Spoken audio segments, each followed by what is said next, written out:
el estadio Riwal Hoogwerkers se preparaba para albergar el duelo correspondiente a la jornada 28 de la segunda división neerlandesa, donde Stefano Carrillo se vestía de gala para recibir a la filial del Gigante de Ámsterdam. Apenas el silbato inaugural rompió la calma, el Dordrecht lanzó el primer aviso. El mexicano encabezó la carga con una proyección eléctrica por su sector, recortando hacia el centro, aunque su disparo final se perdió por el costado del arco rival. Instantes después, el joven azteca volvió a ser el epicentro del peligro, esta vez apareciendo por el flanco opuesto, pero el resultado fue similar. Un remate que no encontró los 3 palos. Los anfitriones ya evidenciaban su capacidad para hacer mella en la defensa de la filial Ajax, y con el paso de los minutos, el control del partido se teñía completamente de blanco y verde. Al minuto 19, Stefano tomó la banda izquierda y de 3 dedos colocó un servicio medido al corazón del área, pero un defensor atento logró rechazar el centro. Posteriormente, el mexicano ayudaba a gestar otra jugada metiéndose en el área chica para buscar la bocha por arriba, generando un caos de rebotes que casi termina en gol. El equipo visitante, replegado en su propio territorio, se limitaba a observar y despejar, sobreviviendo gracias a la falta de puntería o al último achique de su zaga. Al 34, nuevamente Carrillo apareció dentro del área tras un tiro de esquina, intentando una definición de taco que encontró el muro de piernas rivales. La afición local coreaba cada aproximación, pero la ansiedad empezaba a colarse entre las gradas. Se probaba atacar de distintas formas, pero siempre faltaba un palmo, el último instinto asesino. Un balón colgado al área provocó una disputa aérea donde Carrillo impuso su físico. La redonda quedó suelta, rebotó en un defensor y en un confuso lance terminó dentro de la portería. Sin embargo, la bandera del asistente y el silbato del colegiado anularon la acción por una falta previa. Los costados se consolidaron como la vía predilecta para superar la primera línea de presión, franqueando así los 3/4 de cancha y desde ahí orquestar el peligro. Los laterales del Dordrecht encontraban en los espacios las autopistas perfectas para proyectarse. Las internadas de Stefano por izquierda y su compañero por derecha desequilibraban constantemente, obligando a la línea de 4 del Ajax a replegarse y abrirse, generando huecos en el centro que los mediocampistas intentaban explotar con llegadas desde segunda línea. El Ajax sobrevivió al primer acto y logró irse a los vestuarios sin goles en contra. Para la reanudación, el Dordrecht mantuvo la iniciativa utilizando la velocidad como principal herramienta para perforar las bandas. Se podía sentir la amenaza constante en la meta de Paul Reverson, que veía cómo los suyos tenían que mantenerse al margen, ya que los carneros los empujaban hacia atrás. Sin embargo, la resistencia del conjunto visitante comenzó a solidificarse y durante el proceso supo mutar su situación. Pasaron de defenderse con uñas y dientes dentro de su área a hacerlo en la medular, para finalmente encontrar sus llegadas sólidas al lado contrario. El Ajax solo necesitó un par de amenazas para practicar la puntería, ya que al minuto 70 Sky Bink batió a Selton Viay, aunque la celebración fue efímera al ser anulada por un fuera de juego milimétrico.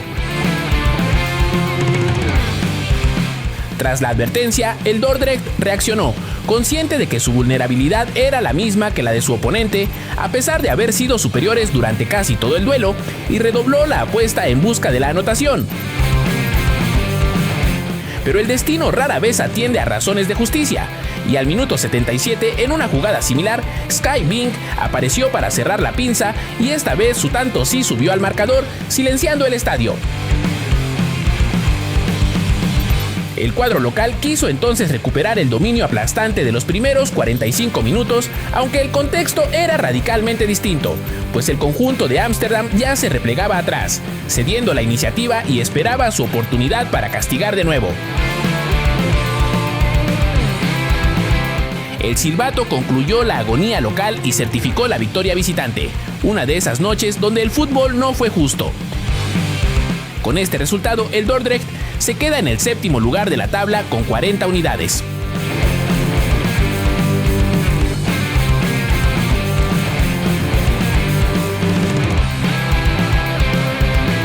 Desde Balaídos, el Celta y el PAOK jugaban la vuelta del playoff de la Europa League. Con Jorge Sánchez jugando como volante ofensivo por derecha, el Águila Bicéfala salió con todo a presionar para buscar ese gol que igualara el global de 2-1 que se trajeron de su estadio. Cuando el equipo español avanzaba, Jorge tendría recorrido defensivo para tapar los espacios por el carril derecho, viviendo hasta el momento un inicio donde la pelota no la tenían ellos. La consigna del mexicano era buscar socios y desplegarse hacia el frente. Sin embargo, tendría poca participación ofensiva en las posesiones del PAOK. Hasta los primeros 15 minutos lo veríamos más presionando la salida de sus homólogos, recuperando posición ofensiva metros atrás y siendo precavido en la retaguardia, haciendo el 2 contra 1 junto con Kenny en la lateral. De cara al ataque realizaba los recorridos habituales hacia el área, pero al no ser el juego aéreo una de sus cualidades, quedaba al margen de las jugadas de peligro, pues esta era la forma principal en la que su equipo intentaba generar ocasiones. Y es que de otra manera iba a ser muy difícil crear peligro. Los espacios se reducían enormemente al llegar a la última zona del campo. El Celta sabía que tenía que dominar a través de la posesión, impedir que los griegos siguieran avanzando metros hacia su campo y asfixiarlos desde los primeros toques. En ese escenario, los griegos rara vez podían decidir hacia dónde mover la jugada. Eran los locales quienes marcaban el compás, sometiendo al rival a una secuencia interminable de pases horizontales y diagonales que obligaban a bascular una y otra vez. Cada desplazamiento defensivo de la visita se convertía en pérdida de energía, en un desgaste silencioso que el Celta intentaba explotar. El PAOK estaba siendo reducido a su mitad del campo, con el ataque gallego levantando a la gente de sus asientos con tiros de larga distancia, mientras el equipo visitante buscaba encadenar algunos pases para salir en contraataque. Sánchez muy pronto tuvo que volver a ejercer tareas defensivas, sobre todo con los cambios de frente con los que el Celta intentaba desorganizar a la línea visitante, saliendo bien parado de un par de aproximaciones rivales. En un tiro de esquina, casi de milagro, Jorge se encontraba la pelota en primer poste y despejaba con desesperación hacia cualquier lado. La presión que ejercía el ataque comandado por Iago Aspas era intensa, y al tener que recurrir a pelotazos largos, las transiciones que el Águila Bicéfala pretendía armar se volvían un volado. Hacia el final de la primera parte, el equipo helénico encontró algo de oxígeno, sacando provecho de su juego en largo y detectando ciertas debilidades en el cuadro de Vigo. En un momento, Jorge picó al espacio para recibir uno de estos servicios, pero el control fue muy deficiente y entre dos jugadores era prácticamente imposible. En la última de la primera mitad, el volante por izquierda lo vio cargar el área, pero le impidieron de manera quirúrgica el remate al seleccionado nacional. Se reanudaban las acciones tras el paso por los vestidores y aunque la primera posesión fue para el PAOK, pocas cosas sucedían por la banda de Jorge. Intentaba entenderse con Kenny, formar alguna combinación, pero el balón volvía atrás sin manera de superar el bloque celeste. Del otro lado, el Celta tardó poco en volver a tocar la puerta que defendía Antonis Tsipsis. Debido a la urgencia de empatar el global, Jorge tuvo aún menos injerencia ofensiva. Recibiendo de espaldas a la portería, la defensa lo expulsaba con facilidad del área. Cerrando hacia la izquierda, ofreció un nuevo desmarque diagonal, pero entre dos rivales lo dejaban sin posibilidades una vez más. La única esperanza de los griegos era encontrar el gol en una jugada aislada, pues en términos generales la posesión pertenecía al Celta. Cuando Jorge bajó a defender para apoyar a Kenny por primera vez en la segunda mitad, Carreira lo dejó atrás con facilidad para después encontrar a Swedberg y Borja, que combinaron para que cayera el primero del conjunto ibérico. Fue un cubetazo de agua fría para los vestidos de blanco y negro, por lo que nuevamente Jorge se integró a tareas defensivas para evitar que les metieran el segundo en la buena dinámica del rival. Sánchez tuvo que correr hacia su portería cuando les ganaron la espalda, y por poco estuvo Iglesias de hacer el segundo. Nueva intervención del mexicano, ya con más frustración que otra cosa, cometiéndole falta a Carreira, negociando un tiro libre que terminaría en tiro de esquina. El PAOK nunca funcionó a la ofensiva, algo evidente en estos minutos de resignación. La poca coordinación entre sus elementos al intentar avanzar era alarmante. Ni un disparo a puerta tendrían los visitantes, anulados de manera contundente por el cuadro español. El último recurso, con el tiempo y la eliminación encima, eran los pases largos, tratando de alargar el campo. Pero el Celta se compactaba correctamente y, así como lo hizo durante todo el encuentro, no arriesgaba de más. Todos defendían, propiciando superioridad numérica sobre los ataques del PAOK, que solo hasta el final conseguiría que Jorge pusiera un centro al área, en la que sería su ocasión más peligrosa de esta segunda mitad.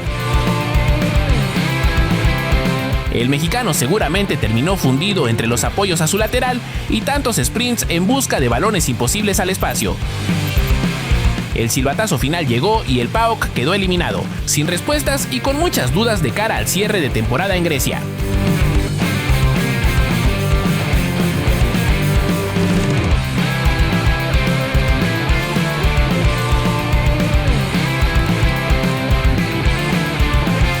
El AFAS Stadium del AZ Alkmaar fue testigo del partido de vuelta contra el Noir armenio en los playoffs de la Conference League, donde Mateo Chávez era alineado con el cuadro titular.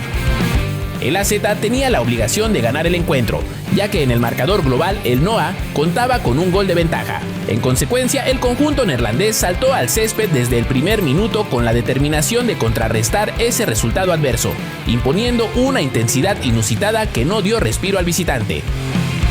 Solo pasaron 4 minutos para que el equipo local asestara la primera estocada, pues una jugada terminó con un globito que el delantero Ro Sangelodal conectó de volea. Ese gol tempranero marcaría el rumbo del encuentro. El mexicano Mateo Chávez tuvo un papel aceptable en la defensa durante los primeros compases. Tras la anotación, el NOA intentó invadir el costado donde se encontraba el juvenil, buscando explotar su banda. Sin embargo, sus primeras intervenciones resultaron certeras y ayudaron a mantener a raya los intentos visitantes, pero como es natural en su estilo de juego, el lateral mexicano no se conformaba con defender, ya que cada vez que el AZ recuperaba la posesión, Mateo ascendía sin dudar para sumarse al ataque de su equipo. El mexicano se calentó temprano en el juego con el delantero rival Elder Ferreira, con quien se enfrascó en un intercambio de palabras después de un roce mientras disputaban la redonda.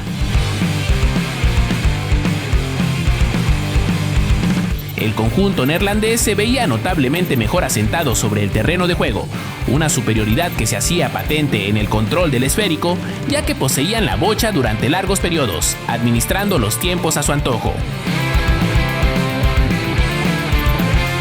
Mateo Chávez sentía libertad al tener poca resistencia en medio campo, lo que permitía atreverse a subir con frecuencia para presionar la salida rival, además de colaborar activamente en las jugadas ofensivas.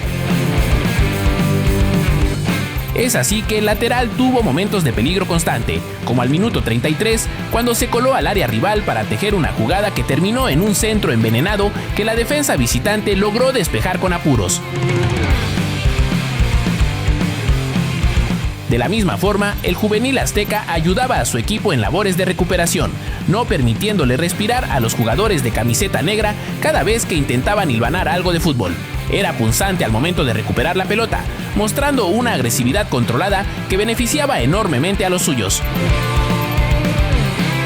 Esta actitud incansable le ayudaba al AZ en múltiples aspectos, pues por un lado le permitía recuperar el balón antes de que el NOA pudiera cruzar la media cancha, evitando así riesgos innecesarios en defensa.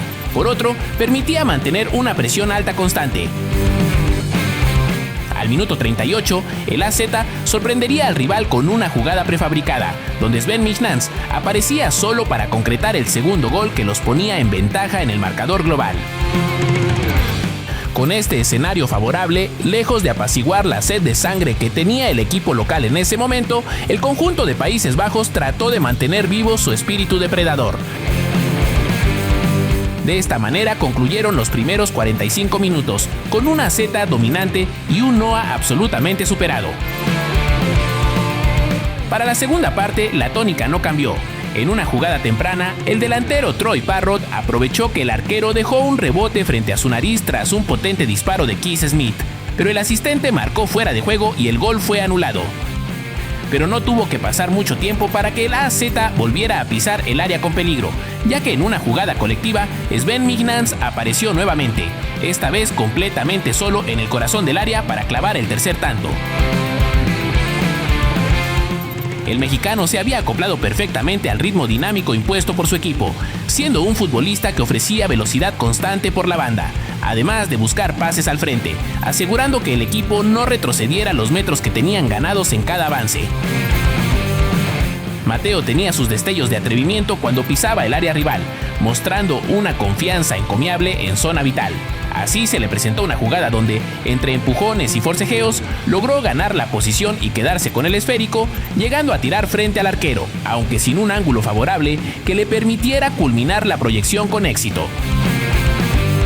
Una jugada más tarde, el ímpetu característico del mexicano lo llevó a pelear una salida del rival, como lo había hecho durante toda la tarde.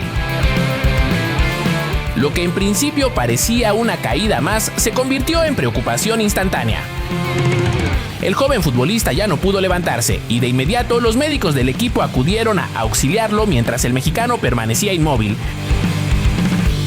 El oriundo de Nuevo León se había dislocado el hombro durante la caída, un diagnóstico preliminar que encendió todas las alarmas.